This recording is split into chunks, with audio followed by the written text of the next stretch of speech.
gente, no computador, no computador.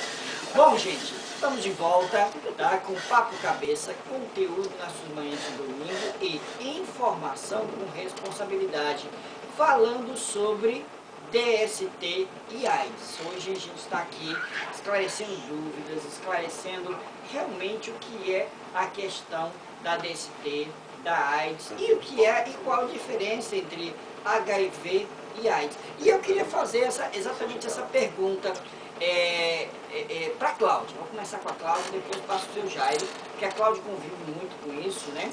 Qual é a diferença entre AIDS e HIV? Tem uma diferença entre uma coisa e outra, porque a gente está falando muito da AIDS, mas na verdade, antes da AIDS tem o HIV, não é isso? Isso.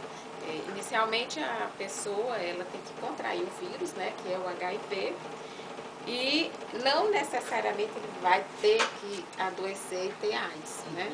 Dependendo do estilo de vida dessa pessoa, o estágio que ele descobriu que tinha, né, o vírus HIV, ele poderá viver o resto da vida como portador do HIV, né? Agora, o que acontece? A maioria das pessoas chegam já ao diagnóstico com um quadro de adoecimento, né? Por não terem uma rotina de estar realizando esse teste. Então, e aí, o exame, desculpa, tá? Não, pode falar. Fazer aquele exame de 3 em 3 meses é fundamental para toda e qualquer pessoa, é eu isso? não diria de 3 em 3 meses, mas pelo menos uma vez por ano, né? E lógico que ele sabendo das suas condutas, do seu comportamento de risco, né? Lógico que se ele estiver tendo comportamento de risco consecutivos, ele tem que estar realizando com mais frequência, né? O bom é que ele não tenha comportamento de risco e realize, A famosa né? promiscuidade. Isso, exatamente. E não esquecer o uso do preservativo. Então, o que acontece? A maioria já chega para fazer o teste HIV com sintomas da doença, que são as doenças oportunistas, né? Que aí vai caracterizar a classificação para a AIDS, que é aquele paciente que já tem umas diarreias prolongadas há mais de 30 dias, tem quadros febris frequentes, febres persistentes, de 30 a 60 dias. Resfriado constante, né? Gripes que não consegue curar, já desenvolve outros quadros de pneumonias, ou até mesmo a tuberculose. Como nós moramos numa região endêmica, né, para tuberculose, e o paciente com HIV ele tem a imunidade já comprometida, ele pode desenvolver essa doença, que qualquer um de nós já certamente entramos em contato, e se não estamos imunodeprimidos, a gente não desenvolve, mas o paciente soro positivo, ele desenvolve. Inclusive a tuberculose é a primeira causa, né, de comorbidade para os pacientes com HIV.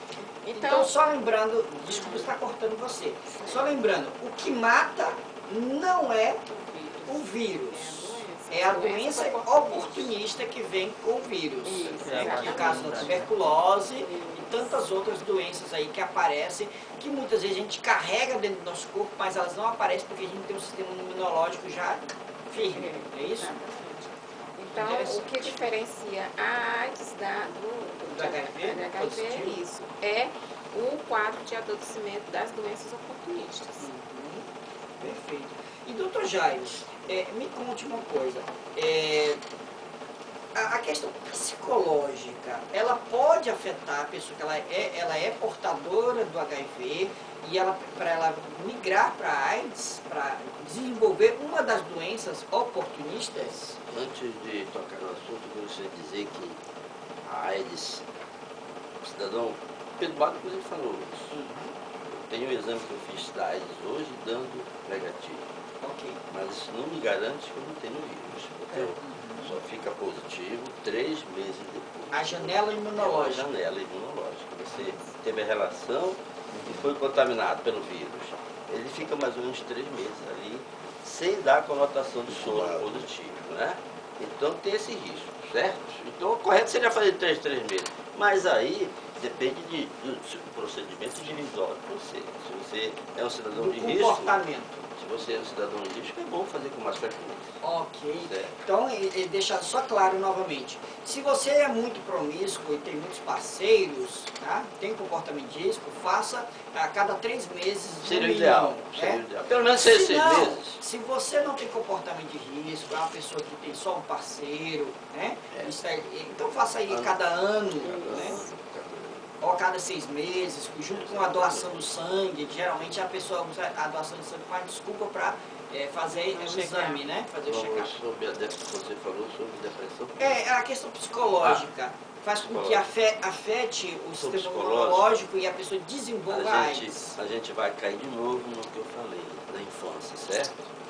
Uma infância mal protegida, sem carinho, é um cidadão deprimido, provavelmente, certo? Então depende da estrutura psicológica dele, como ele foi criado na sua infância. Ele, por exemplo, se tiver carência, ele vai ter depressão. E quando ele souber que tem AIDS, ele entra em depressão. A depressão diminui a nossa resistência. Ok. Devido à depressão, nós temos outras doenças que não são sintomáticas, certo?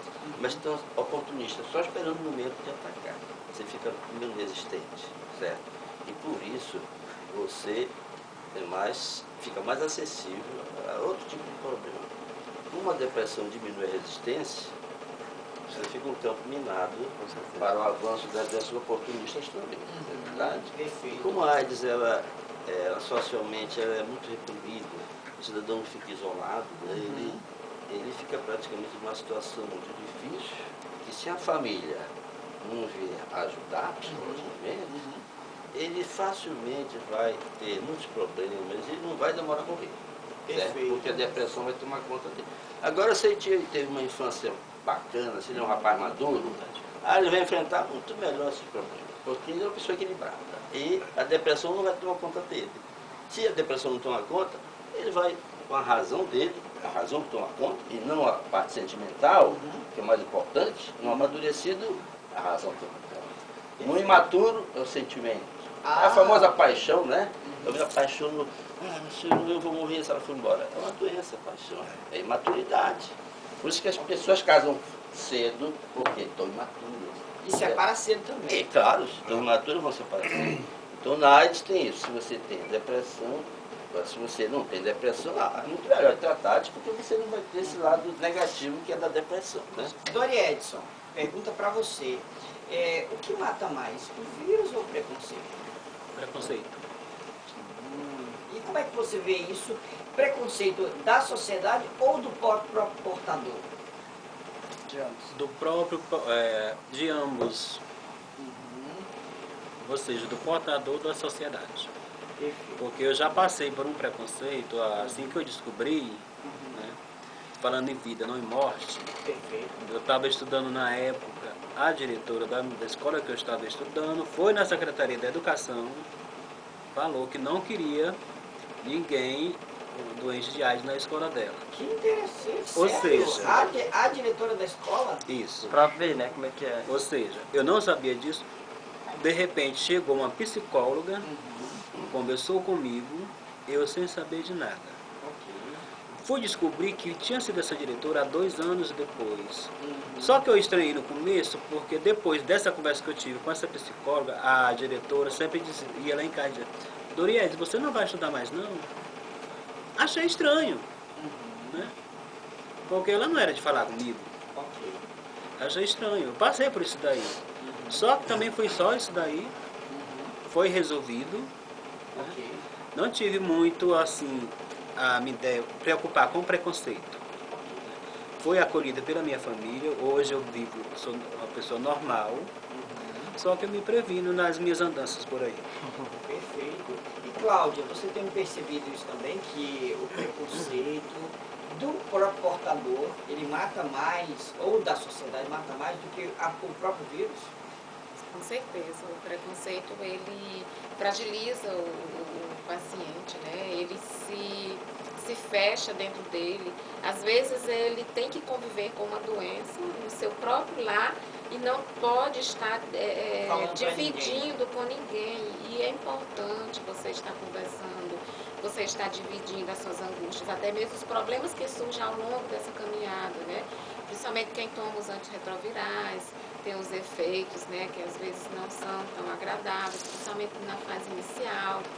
e as transformações que também pode estar ocorrendo no seu corpo, e que as pessoas que convivem com você não têm conhecimento disso, às vezes até te cobra, né? Ah, por que você está ficando assim, né? Se você não era assim, seu corpo era diferente, porque o